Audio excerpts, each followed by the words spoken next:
taala. Hadis daripada Sayyidina Umar bin Khattab radhiyallahu anhu arda, anna rajulan, seseorang daripada Yahudi bernama Ka'bul Ahbar datang kepada Amirul Mukminin Umar dan berkata, "Wahai Amirul Mukminin, terdapat satu ayat dalam kitab kamu, yakni dalam Al-Quran, yang kalau ayat itu turun kepada kami bangsa Yahudi, maka akan kami jadikan hari turunnya ayat tersebut sebagai hari raya."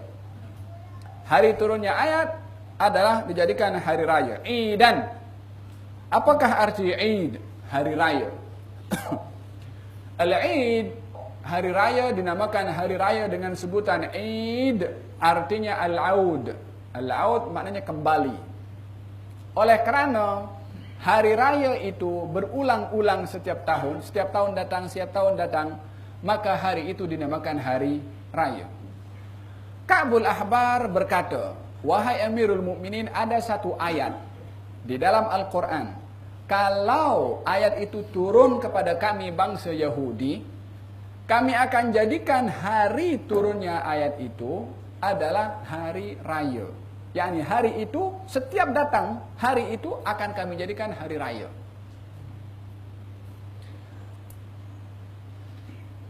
Di sini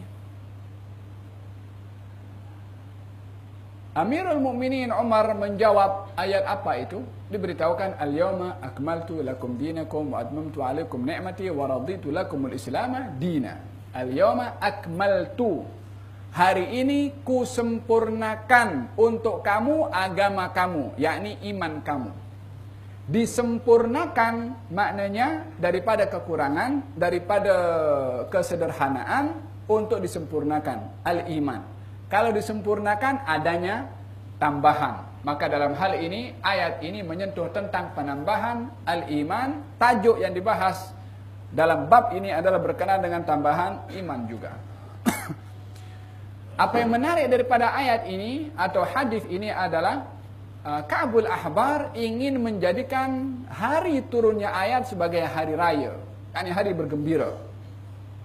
Saya katakan hari raya itu adalah hari diberikan hari raya Id karena berulang.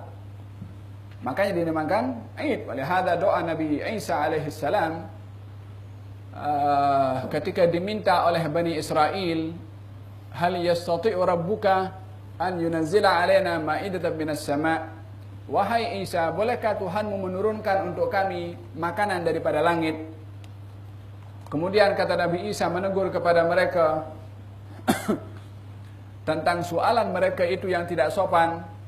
Mereka menjawab, ini adalah demi agar supaya memantapkan kesungguhan iman kami kepada Allah Subhanahu wa taala. Barulah Nabi mengatakan, Nabi Isa berdoa kepada Allah meminta turunnya makanan daripada langit. Allah menjawab, akan diturunkan juga, tetapi kalau mereka kufur dengan apa yang sudah dilakukan oleh Allah kepada mereka, mereka akan diadab dengan adab yang begitu amat pedih. Maka Allah Subhanahu wa taala ketika diminta oleh Nabi Musa, "Anzil alaina ma'idatan minas sama'i takunu lana idan li awwalina wa akhirina wa ayatan minka." Wahai Allah, turunkan kepada kami makanan daripada langit, untuk kami jadikan hari turunnya makanan itu hari raya, yang kami raikan setiap tiba hari itu nak dijadikan hari raya. Hari apa? Hari turunnya makanan daripada langit. Hari raya untuk siapa? Untuk kami.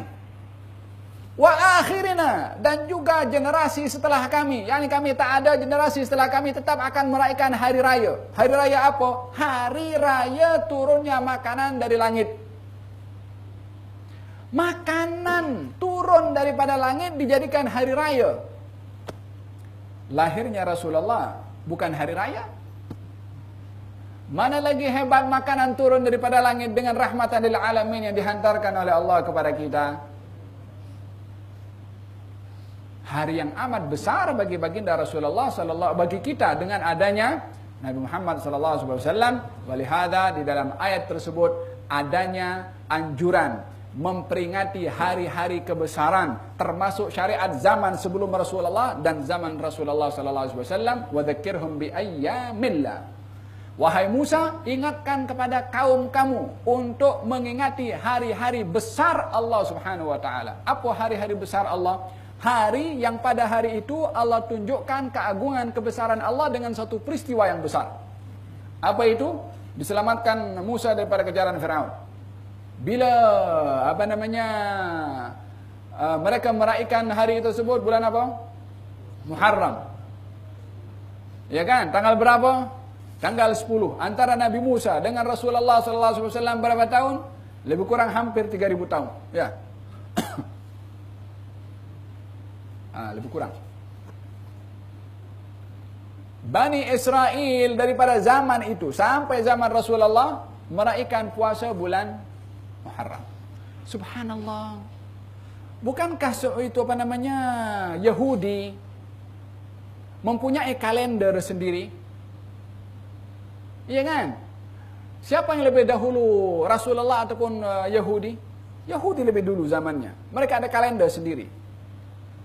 Tapi mereka kaitkan, mereka mengikut kalender Arab ketika mereka berada di tanah Arab, memastikan mengikut kalender mereka 10 Muharram itu mengikut kalender mereka adalah hari diselamatkan Nabi Musa daripada kejaran Firaun. Yahudi ikut kita punya tarikh Hijri.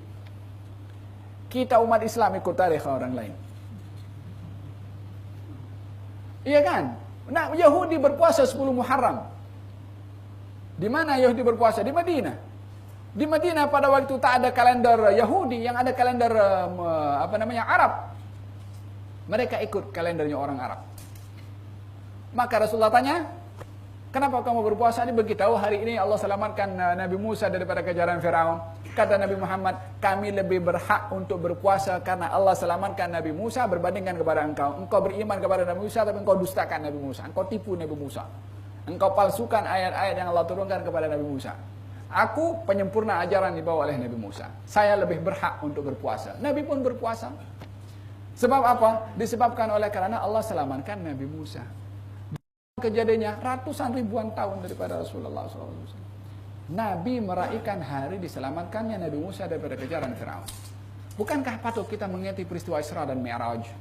Bukankah patut kita memperingati peristiwa Badar? Bukankah patut kita memperingati peristiwa hijrah Nabi Muhammad SAW? Kalau Nabi memperingati selamatkannya Nabi Musa daripada kejaran Firaun, kita dipersoal memperingati hari-hari yang terkait dengan Nabi Muhammad SAW, mentaliti macam mana? Nabi lain kita raikan, Nabi kita tak boleh, beda. Tak betul ini. Pemahaman yang songsang. Faham dong? Wahakadha. Idan kata ini Yahudi mengatakan kepada Umar bin Khattab, kami jadikan hari itu hari raya, nak diraikan. Kata Sayyidina Umar, ayat apa itu? Dibacakan ayatnya. Kata Sayyidina Umar mengatakan, saya tahu bila ayat itu turun, di mana ayat itu turun, saat bila ayat itu turun. Jangan nak tunjuk ajar kepada kami. Kami anak murid Rasulullah. Jangan nak tunjuk ajar kepada maha guru kami. Wa 'allamaka ma lam takun ta'lam. Yang diajarkan langsung oleh Allah, ilmu yang tak diberikan oleh Allah kepada mana-mana para anbiya dan rasul. Kami tahu di mana ayat itu turun, di Arafah. Hari apa ayat itu turun? Hari Jumat. Dalam keadaan apa ayat itu turun? Nabi di atas ontanya. Bila saat-saat Jumat itu ayat itu turun, menghampiri terbenamnya matahari. Ya Allah. Apa lagi? Harinya diketahui hari Jumat, hari raya. Oleh sebab itu kenapa hari Jumat dikatakan hari raya bagi kaum muslimin? Karena hari itu hari turunnya al-yawma akmaltu lakum dinakum. Umar bin Khattab mengikrar nak dijadikan hari Jumat hari raya sesuai dengan hadis Rasulullah SAW. Motifnya salah satunya adalah turunnya ayat al-yawma akmaltu lakum dinakum wa atmamtu alaikum ni'mati wa raditu lakumul islam dina. Idan memperingati hari-hari besar di sisi Allah Subhanahu wa taala adalah merupakan ajaran Rasulullah dan ajaran umat sebelum atau nabi sebelum Rasulullah sallallahu alaihi wa ala alihi wasallam.